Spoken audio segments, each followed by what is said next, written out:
जय श्रीमन्नारायण। ओम अस्मद्गुरुभ्यो नमः। अस्मदाचार्य पर्यन्तां वंदे गुरुपरंपरां। श्रीशैलेश दयापात्रं धीभक्त्यादिगुणार्णवं यतीन्द्रप्रवणं वंदे रम्यजा मातरं मुनिं। लक्ष्मीनाथसमारम्भां नाथयामुनमध्यमाम् अस्मदाचार्य पर्यन्तां वंदे गुरुपरंपराम्। ओम अस्मद्गुरुभ्यो नमः। उग्रं वीरं महाविष्णुं ज्वलन्तं सर्वतोमुखं नृसिंहं भीषणं भद्रं मृत्युर्नमाम्यहम्। आपदामपहर्तारं धातारं सर्वसम्पदां लोकाभिरामं श्रीरामं भूयो भूयो नमाम्यहम्। यो नित्यमच्युतपदां भुजयुग्मरुक्म व्यामोहतस्तदितराणि तृणाय मेने अस्मद्गुरोर्भगवतोऽस्य दयैकसिन्धोः रामानुजस्य शरणौ चरणं प्रपद्ये। जय श्रीमन्नारायण। భగవద్బంధువులందరికీ కూడా శుభోదయం. మనము మన హైందవ ఆచారాన్ని ధర్మంగా పిలుస్తాం. మనం సంకల్పంలో కూడా చెప్పుకుంటాం ధర్మ అర్థ కామ మోక్ష చతుర్విధ ఫల పురుషార్థమని. అంటే ఏదైనా సరే పనిని ఒక ధర్మంగా మనం చేస్తే ఆ ధర్మం ద్వారా మనం సంపాదించినటువంటి ద్రవ్యాన్ని మనం కోరికలు తీర్చుకోవడానికి ఖర్చు చేస్తే అది ఆనందకరమైనటువంటి జీవనానికి తీసుకువెళుతుందట. అదే జీవన సాఫల్యము అని మన పెద్దలు చెప్పడం జరిగింది. ఆ విధంగా మనము ఈ ధర్మాచరణలో ధర్మో రక్షతి రక్షితః అనేటువంటి మన పెద్దలు సూచించినటువంటి ఆ ధర్మాన్ని రక్షిస్తూ దాని ద్వారా మనం కూడా కాపాడబడుతూ మన దేవాలయాలు, మన ఆచారాలు, మన సాంప్రదాయాలు, మన కట్టుబాట్లు అన్నీ కూడా నిలబెట్టుకునేటువంటి బాధ్యత మనందరిది. అలాంటి ధర్మ ఆచరణలో భాగంగా మన శ్రీ యాదాద్రి భక్తి ఛానల్ వారు ఈ ధర్మాచరణలో ముందుకు వెళుతూ ఎన్నో ఆధ్యాత్మికమైనటువంటి కార్యక్రమాల్ని తీసుకువెళుతూ జన సంద్రంలోనికి ఈ ధర్మాన్ని ప్రాచుర్యం చేస్తూ ఆ ధర్మాచరణలో ఉన్నటువంటి మెలుగువలను పెద్దల ద్వారా అందరికీ కూడా తెలియచేసేలాగా, కొంతమంది తెలిసినా దాన్ని ఆచరించలేకపోవచ్చు, కొంతమంది తెలియకపోవచ్చు ధర్మ ఆచరణ గురించి. అలాంటి ధర్మాన్ని మనము ముందుకు తీసుకువెళ్ళేటువంటి బాధ్యతను తన భుజస్కంధాల మీద వేసుకున్నటువంటి శ్రీ యాదాద్రి భక్తి ఛానల్ యాజమాన్యానికి, అందులో పనిచేసేటువంటి ఉద్యోగులందరికీ కూడా శ్రీ యాదాద్రి లక్ష్మీనరసింహస్వామి అనంతమైనటువంటి శక్తిని, మానసికమైనటువంటి శక్తిని, ఆర్థికమైనటువంటి శక్తిని అందించాలి అని చెప్పి కోరుకుంటూ జై శ్రీమన్నారాయణ. ఓం అస్మద్గురుభ్యో నమః. సుదర్శన మహాజ్వాలా కోటి సూర్య సమప్రభా అజ్ఞానామంధస్య మే దేవా విష్ణోర్మార్గం ప్రదర్శయ. యస్మిన్ విన్యస్య భారం విజయని జగతాం జంగమస్థావరాణాం లక్ష్మీనారాయణాఖ్యం విదునమనుభవద్యుదారాన్ విహారాన్. ఆరోగ్యం భూతిమాయుః కృతమిహ బహునా యద్యుదాస్తాపదంబః. తత్తస్సత్య సమస్తం దశదిశ పురుషో దివ్యహే చక్షవర్తి. ఉగ్రం వీరం మహావిష్ణుం జ్వలంతం సర్వతోముఖం నృసింహం భీషణం భద్రం మృత్యుర్నమామ్యహం. శ్రీ సుదర్శన నారసింహ పరబ్రహ్మణే నమః. ఈ రోజున మనము సుదర్శన వైభవం గురించి తెలుసుకుందాం. సుదర్శనుడు అనంటే మంచి మార్గాన్ని చూపించేటువంటి వాడు అని అర్థం. ఈ సుదర్శన స్వామి విష్ణుమూర్తికి ప్రీతికరమైనటువంటి ఆయుధం. పంచ ఆయుధాలలో సుదర్శనుడు చాలా శక్తివంతమైనటువంటి ఆయుధము, విష్ణుమూర్తికి చాలా ప్రీతికరమైనటువంటి ఆయుధము. ఎవరైనా సరే తండ్రి కొడుకులలో తన మనస్సును అర్థం చేసుకొని తనలాగానే ఆలోచించేటువంటి వారికి ఎక్కువ బాధ్యతలు అప్పగించినట్టుగా తన ఇంటిలో పెద్దవానికి ఆ ఇంటి బాధ్యతను అప్పచెప్పినట్టుగా లక్ష్మీనారాయణులు కూడా తను చేసేటువంటి ఈ విష్ణుమూర్తి లక్ష్మీ అమ్మవారితో కలిసి ఈ చరాచర సృష్టినంతా కూడా నడిపించేటువంటి బాధ్యతను కూడా సుదర్శన స్వామి మీద ఉంచారట. మనకు విష్ణు పురాణంలో కూరనారాయణ జీయర్ స్వామి వారు ఈ సుదర్శన వైభవాన్ని గురించి తెలియచేస్తారు. ఈ సుదర్శన స్వామి విష్ణుమూర్తి ఏ అవతారం ఎత్తినా సరే ఆ విష్ణుమూర్తి చెంతనే ఉంటూ తను ఏ ఆయుధంగా కావాలి అనంటే ఆ ఆయుధంలోనికి మారిపోయి తను రాక్షస సంహారం చేయడానికి ముందుగానే ఉంటారట. ఎక్కడ కూడా విష్ణుమూర్తి తన ఆయుధం లేకుండా రాక్షస సంహారం చెయ్యలేదు. ప్రతి రాక్షస సంహారంలో కూడా ఎత్తినటువంటి ప్రతి అవతారంలో కూడా ఆయుధంలో సుదర్శన స్వామి ఉండి ఆ సుదర్శనుడే ప్రత్యక్షంగా రాక్షస సంహారం చేశాడు. అలా రాక్షస సంహారం చేసే విధానంలో అదే విధంగా భక్తులను రక్షించే విధానంలో కూడా మహావిష్ణువు మనం చూసుకుంటే గజేంద్ర పురాణంలో గజేంద్ర మోక్షం అనేటువంటి ఒక ఘట్టం ఉంటుంది. ఆ గజేంద్ర మోక్షంలో ఏనుగు ఎన్నో సంవత్సరాల పాటు విష్ణువును కీర్తించిన ఇంకా తన అహంకారం దిగేదాకా వేచి చూశాడట విష్ణుమూర్తి. అలాంటి విష్ణుమూర్తి ప్రత్యక్షమైన తర్వాత ఆ మొసలిని సంహరించడానికి సుదర్శన స్వామిని ప్రయోగించాడట. అలా భక్తులను గజేంద్రుణ్ణి రక్షించేటువంటి బాధ్యతను కూడా సుదర్శన స్వామి తీసుకున్నాడట. అలాంటి విశేషమైనటువంటి శక్తి కల సుదర్శన స్వామి మనల్నందరినీ కూడా ఎప్పుడూ రక్షిస్తూ ఉంటాడు. ఆ సుదర్శన స్వామి వైభవంలో ముఖ్యమైనటువంటి ఘట్టంగా యస్మిన్ విన్యస్య భారం, ఈ జగత్తునంతా చూసుకునేటువంటి భారాన్ని లక్ష్మీనారాయణులు సుదర్శన స్వామి మీద ఉంచారట.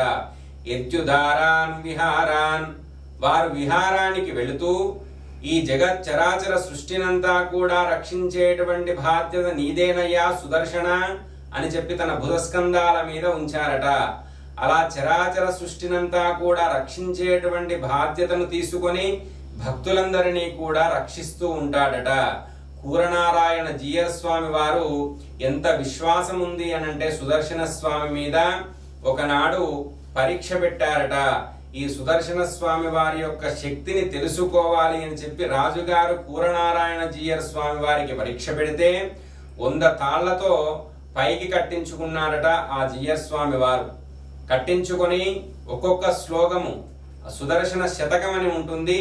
ఆ శతకంలోనికి ఒక్కొక్క శ్లోకము చదువుతుంటే ఒక్కొక్క తాడును విడవమన్నారట. కింద జ్వాలను పెట్టించుకున్నారు, మంటను. ఒకవేళ సుదర్శన స్వామి రక్షించకపోతే నేను ఆ మంటలోనే దహించుకుపోతాను అని చెప్పారట. అలా ఒక్కొక్క శ్లోకము చదువుతూ ఉంటే ఒక్కొక్క తాడును విడిచారట. ఆ విధంగా 101 శ్లోకాలు అయ్యేసరికి 101 తాళ్ళు కూడా విడవడం జరిగింది. ఆ కూరనారాయణ జీయర్ స్వామి వారు గాలిలోనే అలా తేలియాడుతూ ఉన్నారట. అంటే సుదర్శన స్వామిని నమ్ముకున్నటువంటి వారికి ఎప్పుడూ కూడా రక్ష కల్పిస్తూ తన విశ్వాసాన్ని ఎవరైనా పరీక్షించినా కూడా తను భక్తులను రక్షిస్తూ ఆ విశ్వాసాన్ని మెండుగా ఉండేలాగా సుదర్శన స్వామి భక్తులకు అండగా ఉంటారట. ఆ విధంగా సుదర్శన స్వామి వారు ఎన్నో రకాల ఈ ఉదాహరణలతో మనల్ని భక్తులను రక్షించినటువంటి ఇతివృత్తాలు చాలా ఉన్నాయి. ఇలా ఒకనాడు సుదర్శన స్వామి వారికి నారాయణుడే పరీక్ష పెట్టదలిచాడట. ఎందుకంటే నారాయణుడు ఎప్పుడైనా సరే ఎవరికైనా తనే అన్నీ చేస్తున్నా అనేటటువంటి భావన కలిగినా లేక తను లేక ఈ పనులు జరగవు, నేనే గొప్ప అనేటువంటి అహంభావం కలిగినా అలాంటి అహంభావాన్ని తొలగించడానికి నారాయణుడే ఒక పరీక్ష పెడతాడట. అలా పరీక్ష పెట్టేటువంటి విషయంలో భాగంగా నారదుల వారు ఒకసారి సుదర్శన స్వామి దగ్గరికి వచ్చారట. సుదర్శన స్వామిని ఎదురుగా వెళ్ళి, ఏంటయ్యా సుదర్శన, ఏం చేస్తున్నావయ్యా అనంటే, స్వామి మీకు తెలియదా, లక్ష్మీనారాయణుడు నా మీద విశేషమైనటువంటి భారాన్ని ఉంచారు. ఈ చరాచర సృష్టినంతా కూడా రక్షించేటువంటి బాధ్యత నా మీద ఉంచారయ్యా అని చెప్పి నారదునికి గొప్పగా చెప్పాడట. అప్పుడు నారద మహర్షి, అయినా కాని నీకేం పేరు వస్తుందయ్యా, రాక్షసుల సంహారం ఎవరు చేశారయ్యా, రాక్షసుని హిరణ్యకశిపుణ్ణి ఎవరు సంహరించారయ్యా అనంటే నారాయణుడే సంహరించాడు. నరకాసురుణ్ణి ఎవరు సంహరించారయ్యా అనంటే నారాయణుడే సంహరించాడు. రావణాసురుణ్ణి ఎవరు సంహరించారయ్యా అంటే నారాయణుడే సంహరించాడు. మరి నారాయణుడు ఎప్పుడన్నా తన చేతి ద్వారా సంహరించాడా అనంటే లేదు కదా, నీ ద్వారానే సంహరించాడు. సుదర్శనుని ద్వారా ఆయుధంగా వెళ్ళి సంహరించినటువంటి దానికి నారాయణునికి పేరు వస్తుందే, మరి నీకు రావద్దా పేరు అని చెప్పి నారదుడు కొద్దిగా పొగపెట్టాడట. ఆ విధంగా సుదర్శన స్వామి మనస్సులో భావన కలిగినా పైకి ఏం మాట్లాడుతున్నాడయ్యా అనంటే, అయ్యా ఏదైనా మనం ఒక బుల్లెట్ కాల్చామనుకోండి, అది వెళ్ళి సంహరిస్తే ఆ బుల్లెట్ సంహరించింది అంటామా? ఒక పనిముట్టులాగా నారాయణుని చేతిలో నేను ఒక పనిముట్టులాగా వెళ్ళి ఆయుధంగా వెళ్ళి సంహరించాను, దానికి నాకెందుకు కీర్తి అనంటే అవి అచేతనమైనవయ్యా. ఆ పనిముట్లన్నీ కూడా చేతనము లేనివి. అచేతనమైనటువంటి వాడికి నీకు పోలికనా? నువ్వు పురుష రూపము, నీకొక రూపం ఉంది కదా, నీకొక శక్తి ఉంది కదా, ఆ శక్తిని గుర్తించాలి కదా అని చెప్పి కొద్దిగా ఎగవేశాడట ఆ నారదుడు సుదర్శన స్వామిని. అలా అయిన తర్వాత నారాయణుడు లక్ష్మీ అమ్మవారితో కలిసి రాగానే అడిగాడట ఆ సుదర్శన స్వామి, అయ్యా నారాయణ, అన్నీ నేనే సంహరించాను కదా, పేరంతా నీకొస్తుంది, నాకు రావాలి కదా పేరు, మరి నాకు పేరు రాకుంటే నాకు కూడా బాధ కలగదా అని చెప్పి అడిగాడట. అందులకు నువ్వు నా శక్తి ద్వారానే అవన్నీ కూడా చేస్తున్నావనంటే, లేదు లేదు నువ్వు అది నిరూపించాలి అని చెప్పి సుదర్శన స్వామి అంటే, సరే నీకొక జన్మనిస్తా, ఆ జన్మలో నేనే నీతో పోరాడుతా, అప్పుడు ఎవరు శక్తివంతమైనటువంటి వారో తెలుస్తుంది నీకు అనంటే, సరే స్వామి అనగానే అప్పుడు ఇచ్చినటువంటి జన్మనే కార్తవీర్యార్జునుని జన్మ. అంటే సుదర్శన స్వామి కార్తవీర్యార్జునునిగా జన్మించడం జరిగింది. ఏ విధమైనటువంటి జన్మ? సహస్ర బాహువు, భుజాలన్నీ కూడా ఒక 1000 భుజాలతో జన్మించాడట. తనకు అపారమైనటువంటి శక్తి సంపన్నుడై ఎవరు కూడా సంహరించలేనటువంటి శక్తిని పొందాడట. ఎన్నో తపస్సులు చేసి అలాంటి శక్తి పొందినటువంటి కార్తవీర్యార్జున్ని సంహరించడానికి విష్ణుమూర్తి పరశురామ అవతారం ఉంది కదా, ఆ పరశురామ అవతారాన్ని కార్తవీర్యార్జుని అహంభావాన్ని అంటే సుదర్శన స్వామి వారికి ఉన్నటువంటి కొద్దిగా వచ్చినటువంటి ఆ అహాన్ని తగ్గించడానికి, కార్తవీర్యార్జున్ని సంహరించడానికి ఆ పరశురామ అవతారాన్ని ఎత్తి ఆ కార్తవీర్యార్జున్ని సంహరించి సుదర్శన స్వామికి మళ్ళీ దర్శనమిచ్చాడట. అలా సుదర్శన స్వామి ఎంత చేసినా కానీ ఒదిగి ఉండేటువంటి వాడే. అయినా సరే నారాయణుని యొక్క శక్తిని ప్రపంచానికి తెలియచేయాలి. నారాయణుడు ఈ విధంగా ఆయుధాన్ని ప్రసరించిన తన శక్తి ద్వారానే రాక్షస సంహారం జరుగుతుంది అని చెప్పి సుదర్శన స్వామి లోకమంతరికి తెలియడానికి ఒక అవతారాన్ని కూడా ఎత్తడం జరిగింది. ప్రతి అవతారంలో రామావతారం తీసుకున్న, పరశురామావతారం తీసుకున్న, కృష్ణావతారం అయిన, నరసింహస్వామి అవతారం, వామనావతారం, ఇలా ఏ అవతారంలోనైనా సరే రాక్షసుని ఏ విధంగా సంహరించాలి అనంటే ఆ ఆయుధ రూపంగా సుదర్శన స్వామి వచ్చేటువంటి వారట.